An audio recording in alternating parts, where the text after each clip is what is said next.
Great. Hi, everybody, and welcome. We are so excited to be with you today. I'm Judith Hodara, Director and Founder at Fortuna Admissions. I am thrilled to be here today with Michel Belden, who is a wonderful former admissions committee member at the Wharton School of Business in Philadelphia and a wonderful colleague of mine here at Fortuna. We are sorry that we experienced a little bit of a technical delay this morning. Thank you for sticking with us. Really excited to have you with us for the Wharton MBA admissions discussion. So Michel, do you want to just kick us off and welcome everybody? Yes, welcome everyone in this session today. Judith and I are very excited to give you those insider tips about Wharton, about the admissions process. What are they looking for when they are in committee, and what do you need to tell them? We have all those insider tips and information, and just to really look at Wharton as a school, and is it a good fit for you? And if so, how to get in. So we're really excited to jump in today. Great, and welcome everybody. We have a great group of people with us. Between us, Michel and I have about 50-something years in the admissions business. I don't want to date us, but we've both been at this for a long time. And again, really excited to be with you today. So a little bit about us, as we mentioned, both Michel and I are from Wharton originally, and we have long histories with the school as well as multiple degrees from the university. Both of us have been with Fortuna since its inception and really glad to have the opportunity to speak with you today. We want to talk with you a little bit about all the different things that make Wharton who Wharton is and what Wharton is. We certainly want to let us know, we want to hear about some of the places that you're watching us from. Certainly feel free to add that in the chat. Would be excited to hear from you about your backgrounds as well. So we are delighted to know, and help you figure out why is it that Wharton is a great fit for you, telling you more about why Wharton is something that you should consider and how it goes beyond finance, really looking at the breadth, the culture, and the global reach. We want to talk about what Wharton looks for in its applicants, certainly the kinds of qualities that you're going to be bringing to the table within the context of your application. We want to talk about your background and your academics, really, really hitting home on crafting those strong Wharton essays. And then, of course, the team-based discussion, and eventually when you interview with 5 or 6 other individuals. Without a doubt, we are also thrilled to talk with you about what makes you stand out in a competitive pool. So Michel and I are going to chat a little bit about why Wharton, and have a look at this amazing legacy of leadership. So Michel, do you want to walk us through this? Yes, I would love to. So really, I am a proud alum, and I got to work as well in the admissions office, and it is such a special place. And to begin with, it is the oldest business school, and that reputation it has built since the beginning is really a place of innovation and rigor and self-discovery, and I think always really continuing to think about what is next.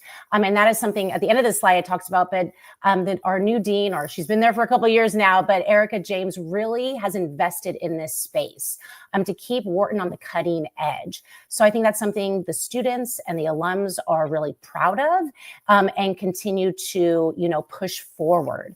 It is a large class, which I think there's a huge benefit from the diversity of backgrounds and culture and places that people bring with them. And I think that's a big thing that you will see that we emphasize in our talk today about Wharton is they really want to understand not only, again, why are you interested in the school, but what are you bringing to really contribute to this class of student-run organizations, engagement, for the 2 years you're there, but also it is a lifelong commitment, and the alumni network is it's a lifelong learning investment that you are making. And so, of course, I know you're all interested in, this is a professional, jump for you. How is it going to catapult your career and professionally, and looking at that starting salary? And I think Wharton graduates are being very successful in finding jobs across all different industries and spaces, as we will talk about. For me, one of the big things I like to emphasize is you are at the University of Pennsylvania, and the interdisciplinary opportunities that you are given as a Wharton student are incredible. From the School of Engineering to the School of Education, you name it, you could take a class. There's the dual degree programs we'll talk about, but these are really at your fingertips, as well as new Tangen Hall, which is the Venture Lab, which isn't just for Wharton, it's for the wider university to bring all these amazing minds together. So I think that's something that you will want to take into consideration, as well as obviously I kind of mentioned is that global brand, the outreach, and the global mindset you'll be developing while you're at Wharton. And I think it's whether you want to continue in work in the States, if you want to work abroad, but I think cross-functional teams and how to be a leader amongst the world right now are things that Wharton is going to arm you with classes, knowledge, and skills. And then this last point before Dean Erica James is the data-driven decision-making and the real-world impact. Wowee, I mean, data analytics. Wharton is coming in, AI. They are coming in with new majors. They are coming in with new classes. These professors are on the cutting edge of what's coming and what's next. And that is really what they are known for. And again, if this is something that you are excited about, that aligns with your background and what you want to do, as you see, as we go through our presentation today, you'll learn more. It could be a great fit for you. So it's an exciting place. I mean, as you can tell from my excitement, like it is, things are happening there. Would you agree, Judith? Without a doubt. And Yeah. I think that what you want to keep in mind is you want to really think about a school that's constantly looking ahead, constantly thinking what's on the cutting edge. And without a doubt, under Dean James, there's so much that the school is really thinking about. And when you just think about the history, it's kind of incredible. Not to mention, as Michel pointed out, the number of alumni and the incredible reach of the institution across continents and obviously across industries and functions as well. Without a doubt, Wharton generally conjures up this idea of finance, and everyone in their own minds is thinking, oh, Wharton is such a finance school and people are going to banking or they're going into, different modalities. And we really want to stress with you today something else to think about, which is there's not only this world-class reputation in finance, but there's tremendous strength in marketing, entrepreneurship, healthcare, and public policy. And I think that that's really important to keep in mind, that there are over 200 electives, plus electives, and lots of interdisciplinary programming, which is certainly something that Michel had mentioned earlier. In addition, the fact that you can take a semester in San Francisco for those of you that are interested in the West Coast access and startup exposure. So this project started a number of years ago where Wharton really realized that that's where a lot of impressive things were happening. And so how to give their students the opportunity to be in both places. It used to be that it was mostly for executive MBA program, but certainly now this is something that a lot of students will take advantage of while they're actually enrolled in the full-time program. Wharton's particularly known for a few very specific global experiences. One is called the Lauder program, which is a joint degree with an MA in International Studies, in addition to the MBA. And that really appeals to those with language backgrounds and those that are interested in a more specific look at global business. In addition to the global immersion programs, where students will spend 3 or 4 weeks sort of in a different part of the world working on getting to know individuals there, meeting with business leaders and government leaders. And then certainly the global tracks, which give students an opportunity to really dive into specific regions of the world as well. And without a doubt, the global and internationalism of the program is very much a hallmark of, what takes place there. I think that when you walk on campus and you usually hear English and then a smattering of 12 or 15 other languages as you walk into Huntsman Hall, it's a tremendously exciting place to be. Wharton, not surprisingly, was the first of the top M7 schools, the Magnificent Seven schools, to achieve gender parity, and really having a 50% group of women out of their incoming class was really pretty extraordinary, and that's certainly something that Wharton prides itself on. In addition, a very, very strong LGBTQ plus representation, very active organizations and support for people in that community as well, with about a 10% that of individuals that affiliate with the LGBTQ plus. I think that that's something that really speaks to Wharton's interest in inclusion, in making sure that all different kinds of voices are heard, that it is really such a different place, obviously, than when it was founded in the 1880s. Something else that you want to keep in mind is how community-minded Wharton is. Not only are you part of 850 individuals that have come together to learn, but you're going to be divided into smaller teams of 6 or 7 people that you spend your time with. So that in your classes, you'll be doing group projects together. You will then, and these are randomly selected individuals that you'll get to know. And then a number of these smaller learning teams will make a cohort structure. And these cohorts are groups that you're going to be going to your classes with and really getting to know very, very well. So it's kind of a way of building a family tree so that you feel as if, you're not only part of your smaller learning team, but your extended family is your cohort, and then your sort of community would be your cluster. So lots of different ways to engage and get to know these different sets of individuals as well. A hallmark of the Wharton student is how involved they are and how much they care about the community. So many different ways, everything that you can possibly imagine to support your personal passions. And if you have an idea and it doesn't exist, Wharton is the kind of place that's really going to encourage you to do that. Michel, can I just ask, what was one of your favorite Wharton clubs that you remember hearing about or participating in? Oh my gosh, there are so many. I would say the Follies is a pretty special group that you don't hear a lot about, but and it goes to the artistic, creative backgrounds that many of the students have, as well as the analytical sides that they bring. And I think people are just so well-rounded and have all these kind of not hidden talents, but talents that they want to, again, share and also invest in while they're at business school. So I think, and it was a really fun, the show to go to and the time that they take to invest in that production, and the creativity was super impressive. And I would say for me, probably the International Culture Night was a real highlight. Being able to, engage with students from all over the world, showcasing their talents in every kind of cultural aspect you can imagine. A lot of people get involved, and this is not like a 5 or 6 people showing up and performing. This is really hundreds of people that are coming to participate and help produce.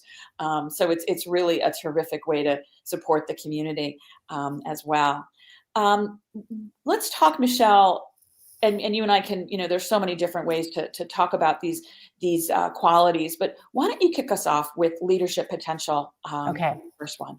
Absolutely. So yeah, this is something, I know if you are thinking about applying to business school and specifically looking at Wharton, it's like, what are they actually looking for? And what do I need to share in this application? And it could be very daunting. And so I think if we kind of split it into all these buckets right here, to kind of help you think about what, when we were sitting in the admissions office and reading applications, what are we all actually looking for? So the first one, leadership potential. And I think the real word here is potential, as well as your collaborative mindset. So those team skills and how you bring people together, because it replicates what Judith just spoke about, which is the learning teams, right? And so have you had experience working in a team environment? How do you collaborate? What is your style?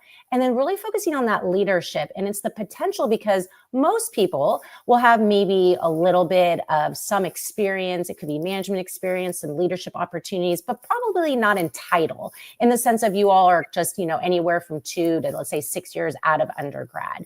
So depending on, your job and the responsibilities you've been given, but they're looking for that potential. And in terms of that, it can be have you stepped up and taken on additional responsibilities? Did someone take maternity leave and you were able to lead the team during the 6 months? How did you go about doing that? How did you, balance your role as well as the managerial role? And the ways to show that are, one, through, if it was an essay, the data forms, but something that maybe people don't always think about. For me, I want them to be able to, how do I tell them about that leadership potential or highlight it in an application, is your letters of recommendation. So that's really, being strategic about who are you asking, and then also guiding them in, can you make sure that you highlight through these questions that Wharton asks the recommenders. One particular thing would be my leadership potential. And then in having specific anecdotes and stories of how you've shown that in the work environment. And like I said, it doesn't necessarily have to be in title. It can be just in a, you stepped up in a project, something wasn't going right, or you were working within cross-functional teams and you really stepped up and took that role to really make sure that everyone was interacting and again, being collaborative and making sure that we were all sharing information to get to our end goal, that deadline. And one last way I'll say before we move to the next one is leadership can also be seen within your community engagement and your extracurriculars. And we see this anything from when you were an undergrad and did you lead a club or organization to what you're doing now. Are you helping run a nonprofit fundraising event? And have you stepped up as the fundraising chair? And what does that look like? And most importantly, the word we're looking for is what impact have you made? So I think thinking about it in different ways, not just professionally, how that leadership potential you've really shined, but maybe also in your outside activities, to really show them that you are someone that is going to step up and wants to get things done. Because I think a piece that we'll talk about later is a lot of people, right? You're coming to business school because you want to enhance those skills, develop those leadership skills, but also your style. So thinking about how do you approach a leadership opportunity? So this is something Wharton definitely focuses on and looks for in the application. Wharton is also very supportive of those of you that are coming in with a lot of different kinds of academic interests. And I think what showcases that talent is that it's really a place where people are examining pretty big ideas. And they come not only to learn about leadership and management, of course, and strategy, but they are curious about the world outside of their particular environment. And so there's lots of how about, what if, how could we, that sort of spirit of constantly questioning and wondering about and poking at ideas. And that's really what the faculty is going to be guiding you to do. So as you think about intellectual curiosity, it doesn't really mean, oh, I'm very good at math or I'm very good at history. It means that you have the kind of mind that wants to explore things, wants to turn things over. And when we talk about academic resilience, it might not necessarily mean that you've always knocked it out of the park in certain areas, but that you've been really working to understand things better, that you've engaged in that academic rigor. And certainly for those of you, that are a couple of years out of undergrad, maybe sophomore year of university was not a great year for you, for example, or maybe something was going on at home, or maybe you were ill. And so academic resilience really shows this muscle that you have in which you're maybe able to come back from what might not have been a stellar academic period in your life, but that you are constantly saying, okay, what can I do to learn more? How can I really engage in these topics? And I think for us, Michel and I, having been at Wharton and seen the students that were coming into the program, they were in it not just because they saw this outcome of, oh, this is the job I'm going to get, but these are the things I really want to talk about. And these are the things that I'm curious about. And I how can I make that part of my daily engagement? So intellectual curiosity is sometimes a hard thing to explain. I will also say that if you are a curious person, you kind of know what I'm talking about, right? Like if you're not happy with the status quo, and I'm going like this, but you're kind of always poking at things to see like what else you could possibly get out of it, then that means that you definitely have that trait. Michel, how about self-awareness? Something that we certainly look for in the students that we're working with. Yeah, absolutely. So I think it is just a great place to go from the intellectual curiosity, which I agree is hard to explain, but Judith did an amazing job, is when you have that, you also have that self-awareness. And that is the reflective part of that we try to take you through as coaches at Fortuna to really be successful in this business school application process is where have you been, right? And what have you done? And really that self-awareness is what do you care about? Right? And what motivates you. And they really want to get this understanding of who you are and what do you want to do? Where do you want to go? And I think that self-awareness, you need to start this process, if you haven't already, with that self-reflection. It's just key. And with that is, again, how do you want to, present your story of who you are? And I think with that comes the humility and really conveying what is your sense of purpose. I always try to start my clients with, again, connecting the dots and understanding where have you been? What have you done professionally? What have you enjoyed? What really, again, going back to this intellectual curiosity, like what gets you excited? What kind of problems do you want to help solve within what industry? Within what role do you want to have in that? What is possible? And I think when you can then convey this compelling sense of purpose and goals that you have that are both ambitious, but realistic and achievable, like that is what, again, think about the person on the other end that is reading your application, gets them excited and I would say wants to learn more about you and what do you think is possible. And it goes back to the intellectual curiosity is not just with even in your professional, focus, but what is going on within the world. Because I hopefully will be able to see as we connect the dots is this is what's going on at Wharton. As I mentioned very early on, they are what is next. How can we be a part of it? And how can we educate our students to be the leaders and the innovators to make these things happen? We at Wharton, Wharton is really looking for individuals that are engaged in the world around them. And so it's not necessarily that, you have a host of other things that you do outside of work. We know how busy you are. We know how sometimes it's, you're flying all over the place as a consultant, or you're working on deals, or you're very focused, in the classroom or whatever you're working on. But I think that Wharton is really looking for a community of people that want to learn from one another and have already done that in some fashion. Now, that may mean that you're involved in an organization at work where you're mentoring other people, or you're part of a cultural group, or you're interested in helping people, students that maybe went to your undergraduate university, and you're interested in helping them find out about the working world. I think what the school really appreciates is that you're not necessarily someone that's gone to work and gone home and gone to work and, that's blinders on, but that in any capacity you can, and again, I'm saying this really thoughtfully because I know many of you are working incredibly long hours, but that you do find things to engage with outside of your actual job responsibilities. So whether or not that means that you're lending a helping hand to somebody on another project, or you do have time to do some volunteering on a weekend, or you do have, interest in global issues, or you've done some traveling, or you know what I mean? It's like that you're really a full person beyond what you do for a living, and that you should really not be defined, or you aren't defined by, hi, nice to meet you. I am a blank. Like I'm a technologist, I'm an engineer, I'm a consultant, I'm a banker, right?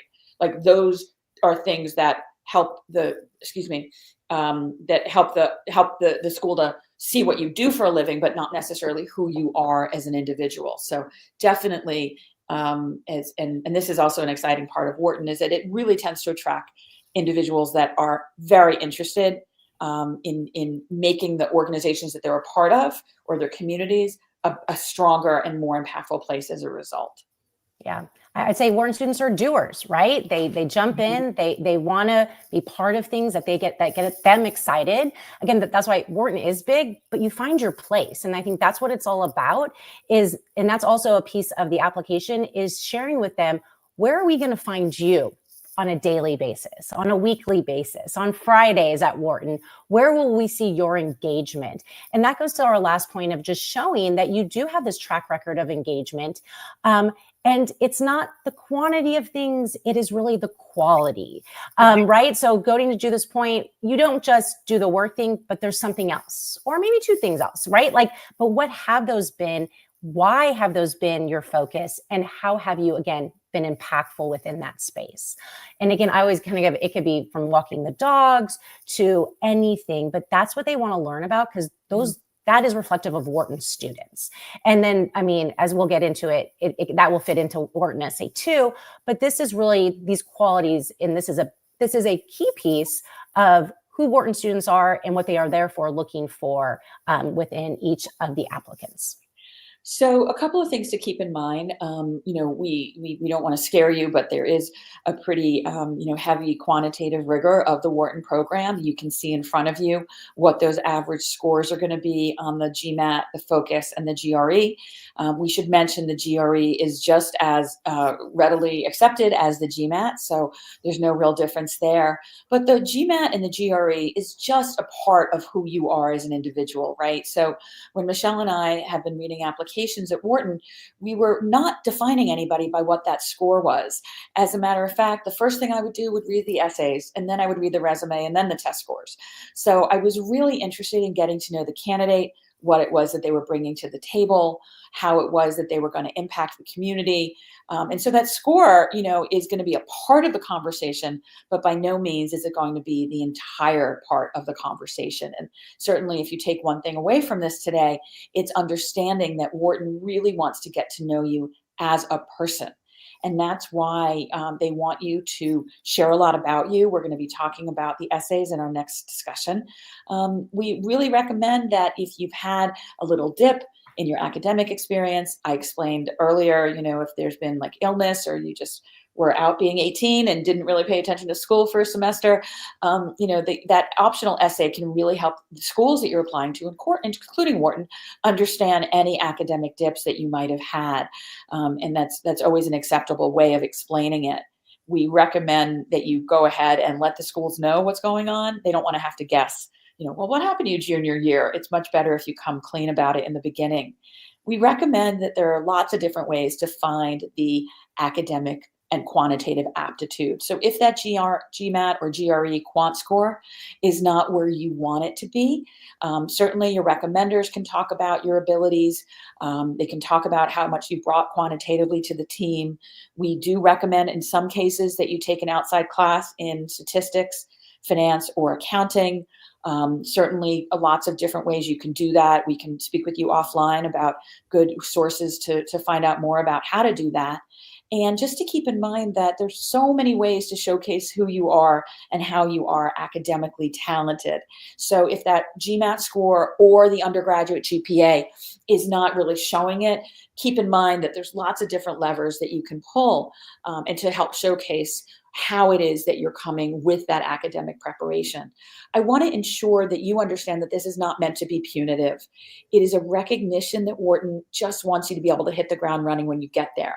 So I often say to students, it's not a bad thing to take a quant class over the summer to kind of get up to speed again, even if you've been admitted, because come August and you're in boot camp at Wharton, which starts beginning of August, you really want to make sure that you're right where you need to be to be able to keep up with your coursework and all of the other wonderful things that are going to be happening on campus as well.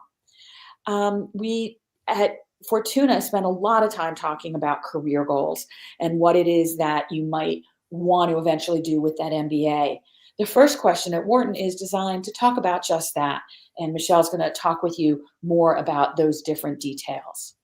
Yeah, so SA1 is really honestly a great place to start. And again, going back to your reflection of what have you done and what do you want to do? So I think if you start thinking about business school, hopefully that has already come into play as why business school, right? Why do you need that MBA? Because what are you hoping to do next? If it's within your current company and just getting to that next position, that's great. Or if it's pivoting, going to a new industry, but really first starting with defining your goals. And your short-term goals, I always tell my clients, is post-MBA, right out of business school. What role would you like? What responsibilities come with that role? What company do you want to work at? Again, some people let's just say consulting is an easy one, want to return, but they need to gain, a broader understanding of different skills and maybe knowledge across different industries. So that's why business school will benefit them. Whatever it is, you just need to be able to clearly, what is your compelling career vision going to be? So short-term and then long-term goals is really, where do you see yourself going in 5 to 10 years? This goes back to what problems do you want to help solve? What do you want to be part of? What is possible? And what are you going to bring and think that is achievable and gets you excited within that space? And so really to define those clearly, and that goes back to, we had said previously, is entering the program, therefore, with a sense of purpose. So, and the way to do this is, we've talked about, is reflecting on these past experiences. And again, really understanding how these past experiences shaped my future aspirations, given I've had one job since undergrad, I've had 2 different jobs, and what have I learned? And really, understanding how that's informed these next steps that you're looking to take. And with that, therefore, you're then going to have a understanding of where I want to go. If this is my toolkit, what am I missing from my toolkit? What do I have, but maybe I need to enhance and strengthen, and really identifying those to then align with, therefore, what are your themes for why business school? And specifically for our talk today is why Wharton. And this is what they are looking for in this essay. And connecting your goals to how Wharton is going to benefit you. How are you going to take advantage of their offerings and their unique resources? There's, again, so much going on. That's why you really have to hone in on, is it entrepreneurship? Is it healthcare? Is it, data analytics? Is it finance? Is it, AI, right? Like whatever it is, because then for that focus will then lend itself to what Wharton has going on with their conferences, with their venture lab, with the classes, obviously, with the clubs. And what do you see that you are going to take advantage of, and how that's going to benefit you in terms of going back to understanding what skills and knowledge I'm looking to gain and learn at Wharton. And that demonstration of understanding what is the offerings, but also going to that culture piece, is that student engagement, and really that engagement with professors and with your classmates across all the different dimensions of the 2 years in at business school. And ultimately, is really ending, I always kind of tell my clients, with a bold statement, like, what do you want to be part of, and how Wharton is going to arm you with the skills to achieve these goals. Like, right? Like, it is going to be the best fit and position you to be successful. So you really do need to, I'm just going to start with the clarity of your goals. You're entering with a sense of purpose. Work on that. That's where you need to take the time to really identify and understand, this is the story I want to tell because it's genuine and authentic, and it gets me excited, because that will come across to the reader. That connection will be valued. They want people, like, it goes back to the intellectual curiosity. That's what they're looking for. People that are excited to make things happen. I'll tell you, the one thing that always bummed me out when I was reading applications was I could see, like Judith mentioned, from their resume, the amazing things they've achieved to date. And maybe they had great reasons why Wharton's a great school, but then their goals were just vague and like, I probably want to go and do this. And it's like, but why? Like, I need to understand the connection to why you're passionate about it, like why it's important to you, right? I need to understand that as a reader. And I use the word bummer. It just was disappointing, because I think these people, you had a lot of definitely potential, but I could tell maybe they lacked the time to really develop that story to share with me. So again, if you are all on this call and watching this, and we're in May and moving into June, more than enough time to really sit back, think about these things, and really thinking about, what am I seeking out of business school? And where do I want to contribute? Where's your passion, and how do you want to bring that to your story to share? Michel, thank you so much. I really loved hearing you talk about this, because clearly, both as a student, as an admissions officer, and then now working with Fortuna's clientele, you bring all of that to your client work. So I really love hearing you talk about this. This is actually one of my favorite slides. Something that I am particularly passionate about is your contribution to the Wharton community. And I can tell you, from having led and sat on many admissions committees with Michel, that this is something that Wharton takes very, very seriously. They not only want to understand what you're going to do when you get out of graduate school, but how are you going to make specific, meaningful contributions to the Wharton community? Those words are so important to Wharton. So without a doubt, in talking and responding to this question, you really want to begin deeply to understand the Wharton, how Wharton operates and what it is that happens there. What are some of the initiatives you might want to be engaged with? Think about the collaborative culture. Michelle and I mentioned there's over 100 clubs that you can get involved with. And I want to impact this knowledge that it's not just about, I'm going to join club A, B, and C, and D, but hey, I've been doing this really cool stuff with AI. I know a lot about this. This is how I think my knowledge of AI is going to help my team in this class. Or, I'm a great photographer. I've been taking pictures by myself, for the past 5 years. I would love to work on an art and culture initiative to bring in people from different, arts programs to share their work. I really want to stress that your job in this essay is to take the disparate threads of who you are as a person and see where they link up together within the context of the Wharton community. So this is a wonderful way for you to dive deeply into what is Wharton all about? Why does it feel different than other business schools? And I know for those of you that are applying to a lot of different programs, you're kind of rolling your eyes a little bit and saying they all kind of seem the same. But the truth is there are going to be nuances. You want to find out that, the slight differences, not only in size, but in ethos. That was the word I was looking for earlier. How is it that you find yourself involved in this wonderful collaborative institution? So as you look at the kinds of things that you've done and you want to do, you may find ways that you can lead, that you can participate, that you can create, that you hadn't on, today, which is early May. By the time you apply in September, things will hopefully become a lot clearer for you. Michelle and I are going to talk in a minute or so about how to really dive into this type of information. But without a doubt, 3 important words for specific, meaningful contributions, Wharton. Those are the things you need to remember for this question in particular. And I really encourage you to do some brainstorming. I don't know if you guys can see, but I keep a notebook right next to my computer at all times, always, keeping track of what's going on during the day, but also thinking, hey, here's something that I can share with prospective students, or this is another way to explain things, or how is it that what I've done with this client at this school is maybe potentially, good to explain to somebody else. So always thinking about how are you going to bring your skill set to the next group of individuals that you're involved with. And I think, for me, of all the schools and all the questions we work with, this is definitely one of my favorites and very close to our hearts here at Fortuna.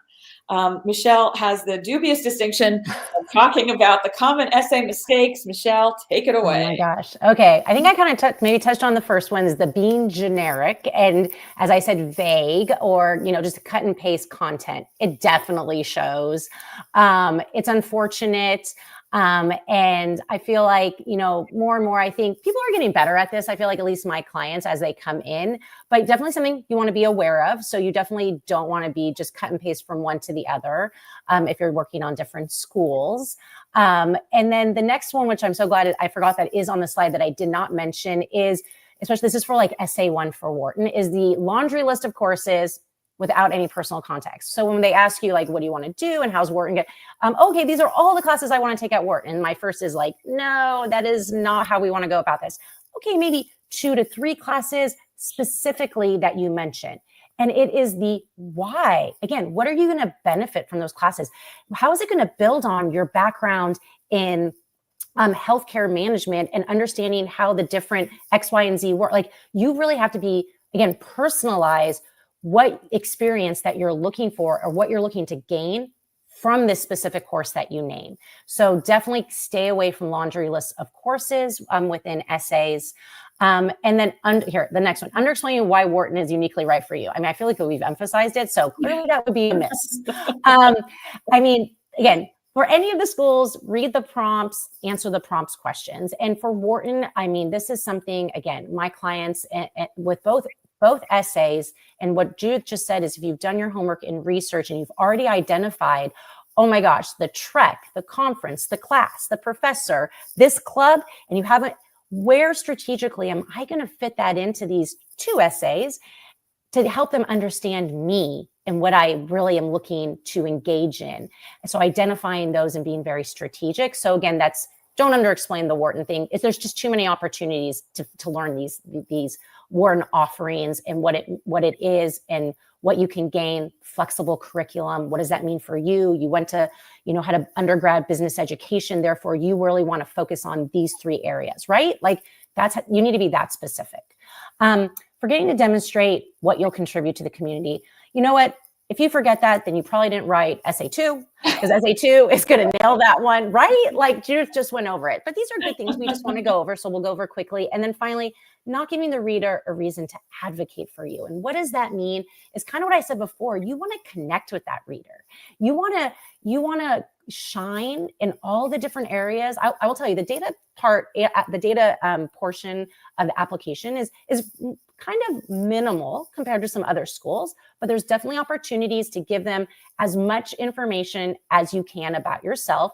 Again, take advantage of every part of those data applications to share your story.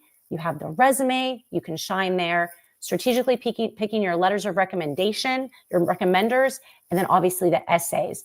And all these parts, when you finish, this is what I tell my clients now, at this point, we've been doing this a long time, is when you reread it before you push submit, it should truly reflect who you are, what's important to you, where you see yourself going. And if you've done that, then you, I believe, have given a committee member a reason to advocate for you, right? And that's going to come across. And again, I use the words be as genuine and authentic. It's never about the story you think they want you to hear. Tell your story. Tell your story.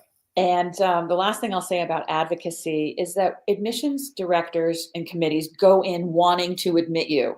They're looking to say yes. Yes. It's like they're a bunch of optimists, right? They want to admit you. So you want to continue to give them that reason to admit you. They're not looking to keep you out. They want to bring you in. And I love that point. I also love the little picture at the bottom, which makes it look like people are really, hard at work making decisions, but give them a reason to admit. We want to talk about in recommendations, and Wharton has 2 questions that are asking you specifically about, or your recommenders, about succeeding in the classroom and career. Now, keep in mind that these are a little bit different than some other recommendation questions that are out there. Most of the other M7 have 2 slightly reworded questions, just to keep that in mind. So if this is the truth, which it is, 2 questions. Why will this candidate succeed in the classroom and career? You want to make sure that your recommenders are prepared to talk about all of these examples that you're going to, really want to bring to the forefront. The application itself is really like putting together a puzzle, right? There's your essays, there's your recommendation, there's your resume, there's your test scores, there's your activities, there's all the ways that you represent who you are. Without a doubt, the recommenders should not be repeating what you do on a daily basis. The schools already have that about you. They can read your resume. They can read, your job trajectory in the online form. Your recommenders are going to be giving very specific examples about a time when you did X, or how your input really changed the trajectory of this project, or how you are always engaging with incoming individuals, or mentoring, or reaching out, or collaborating, or, all the different verbs that you bring to your organization. So keep in mind, their job is not going to be the nitty-gritty of what you do every day when you show up for work, rather the talents and skills that you're going to be bringing to the Wharton community. We generally recommend that you choose 2 different people that are going to have really different perspectives. One of them may talk about your academic abilities and your quant abilities, and somebody else may talk about how much you bring to collaboration and your ability to really get people around a table to talk to each other, or think about things from a different perspective. You may ask somebody that you worked with 2 years ago, who's very early in your career. You may ask somebody that you're working with now. Typically, these recommendations are going to be ones from professional individuals. For those of you that are early in your careers and you feel like you have academic references that might be able to answer these questions, I'm a little bit on the fence, and you really want to make sure that those academic individuals will be able to talk about your classroom talent and your career talent as well. So just making sure that they're aligned with those thoughts. The best things you can do, prep them. It's a very hard thing to do for people that are doing you a favor, but trust me, having written a lot of recommendation letters, it's a really good thing when someone says, oh, by the way, here are the 6 things I would love you to highlight.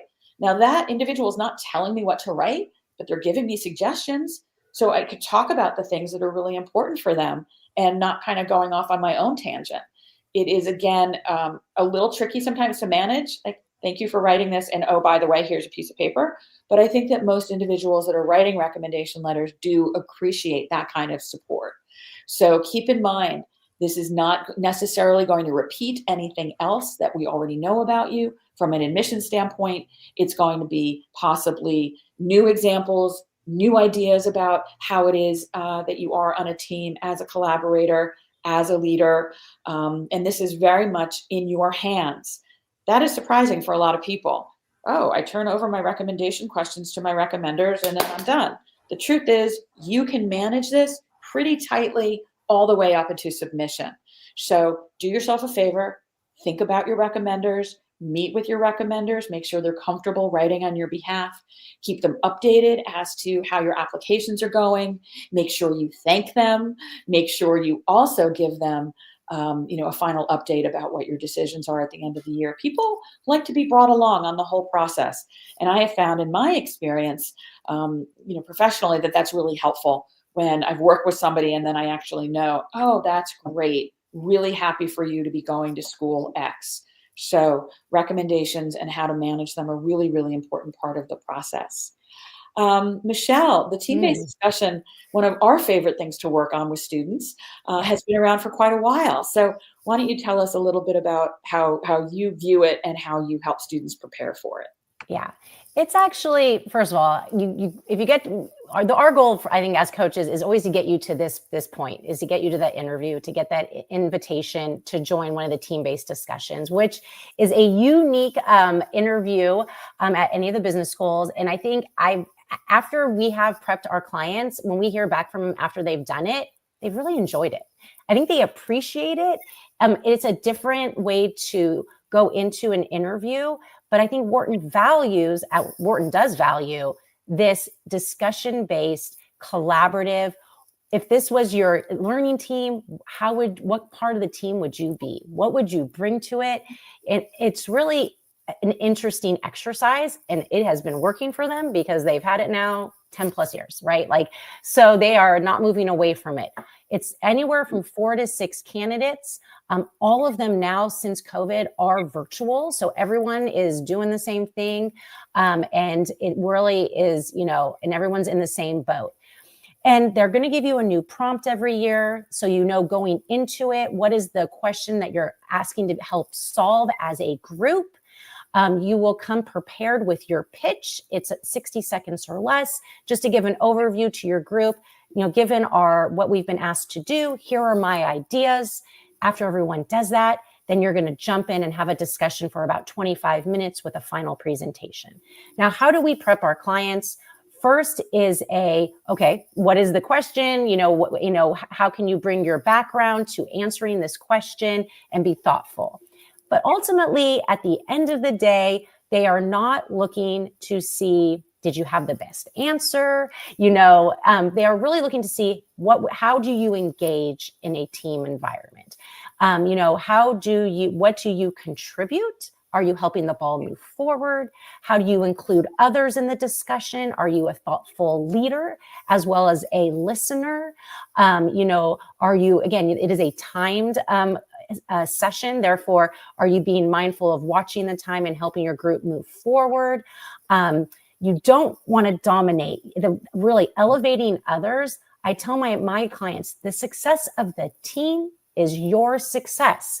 Do not think about it going into this as, I'm going to get a spot in the class if that other person does it. Again, this is a collaborative discussion that they are assessing all of you on. So you really want everyone in your group to shine.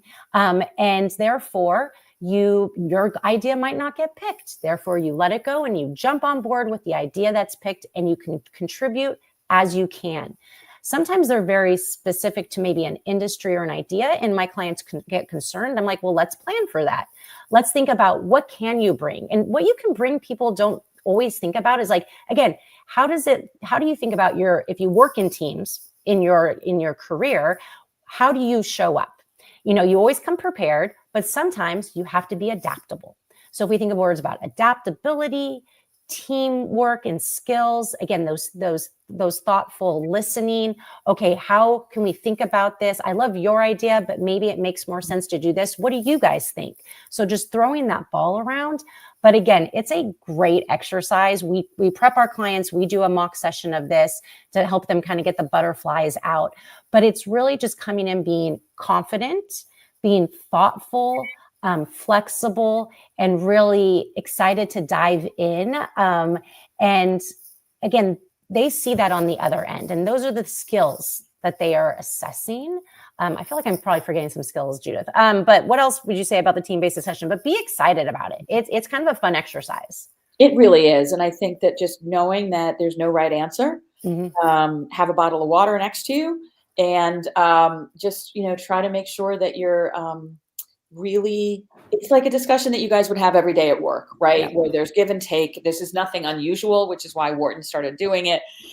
They just wanted a way to start to get to know people outside of sort of the rote answers. Michel and I would travel around the world and interview people, and we would get the same answers all the time because people were scripted. And so imagine doing 15 or 18 interviews a day, and you always are hearing the same repetitive responses. So it was fun in the beginning, and then it got a little much. So the TBD is something that a lot of admissions officers really, really appreciate. These are not a surprise to any of you. Let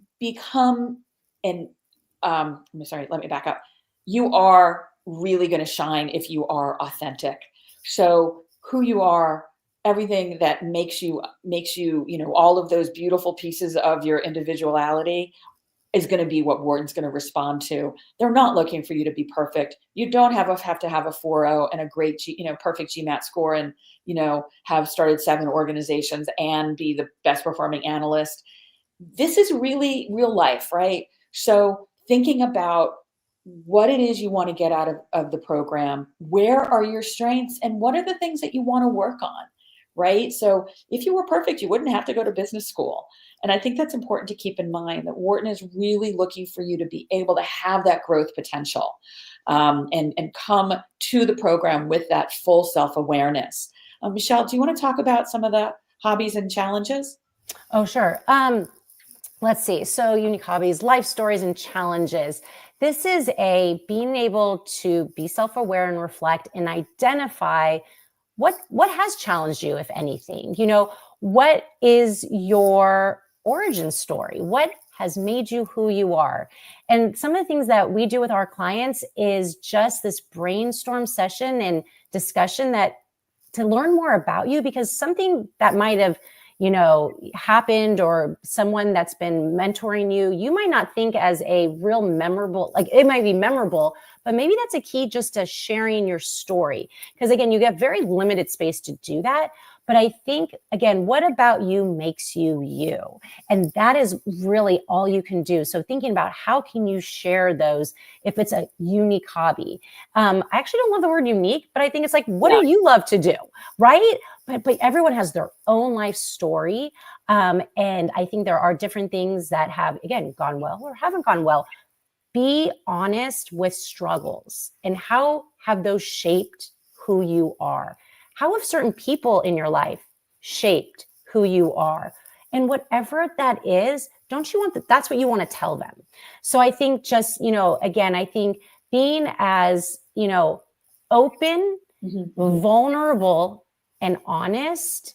Again, going back to the last one again, how is the community going to remember you? That you've opened up to them and you told them professionally your success and your lived experiences and what you've learned, but also how you've developed into the person you are today. If you're empathetic, how you're, I mean, most people are driven, but what are you driven by? What are your values? So I think that little second point is really important. And what does help you stand out? And this is probably, one of the strongest slides that we have, just because it really will help you understand what the programs are looking for. And we say, Wharton wants this. A lot of the schools you're looking for are also looking for that true sense of self and that true authenticity. Not surprisingly, we are really looking forward to hearing from you. So we have this amazing group of individuals all over the world that we want to get to know you and hear your stories, representing the world's top business schools. I have the pleasure of working with directors and admissions committee members and career services individuals from really just extraordinary institutions. We do great consulting. We would love to meet you. We do a half an hour where you will get to talk to you, hear a little bit about you, give you some advice, and introduce you to our fabulous team of coaches. So I have a calendar of slots available in May, and we'd be delighted to spend some time with you. And you can find out about that on our website, as well as info@fortunaadmissions.com. Some people have said that we're like some of the best in the business. So regardless of whether or not you end up working with us, we certainly love talking with you and learning about who you are and where you're coming from. So would love to hear some of your questions. And again, wanted to just highlight as well, we are doing another one of these programs in a couple of weeks, and you can learn about how to get into Stanford GSB. You can also connect with us on YouTube. And once again, nothing would make me happier than to spend a half an hour with you later on in the week in one of our consultations. So I'm going to take the slide down and look for some of your questions, which hopefully have come up. So understanding the nuances of the team-based discussion and what Wharton truly values adds so much clarity to the application journey. Thank you so much. Really, really glad to hear that you appreciated that comment. And Michel and I just love working together and sharing with you some of our takeaways from the Wharton community. We'd be delighted to hear any other questions that you guys have. We're really glad to have partnered today with GMAT Club. We apologize for our little technical glitch in the beginning, but very happy to have had the opportunity to spend time with you. So we're going to hang on for a sec and see if there are other questions that come across. Once again, an opportunity to meet with me. I think that Michel may have a couple of slots left on her grant card for the fall, but she books up quickly because she's one of our favorited coaches frequently around the world. And we would love to get to know you. So please feel free to reach out for what some have called the best consultation in the business. What is the AdCom's take on a gap year? Michel, I'm not exactly sure if that's like a gap year. It is a gap year from professional life. Good question. Thank you so much. Okay, so from professional life, I mean, with anyone's story, tell them why you took a professional gap year, what you did with your year. Again, maybe how, personally it really, helped your growth, your clarity, maybe professionally returning, depending on, I don't know if you're still in that gap year now, going into business school. It is, again, connecting the dots for the admissions committee and having them have a better understanding of, again, the why, what did you learn from it, key takeaways, again, did it inform your decisions? Have you returned to your career now? What does that look like, etc. Right? So there's no right or wrong. There's no, again, these stories help you. If that's been part of your journey, tell them about that part of your journey. And I think that that's important, right? Like, whatever you're doing, you want to share that with the admissions officers, and you sort of don't want to disappear from public life to go do something else without, making it again part of your story and part of the things that you're ultimately going to share with the admissions officers. And thank you so much for being with us today. Yeah. So once again, Judith Silverman Hodara from Fortuna Admissions and Michel Belden. It's been terrifically fun to be with everybody today. Thanks again to our partners at GMAT Club. We look forward to seeing you for our next session. And we are always running webinars like this with our partners. So we look forward to seeing more of you over the course of the spring and summer. Take care, everybody. And thanks again. Thank you. Yes, thank you.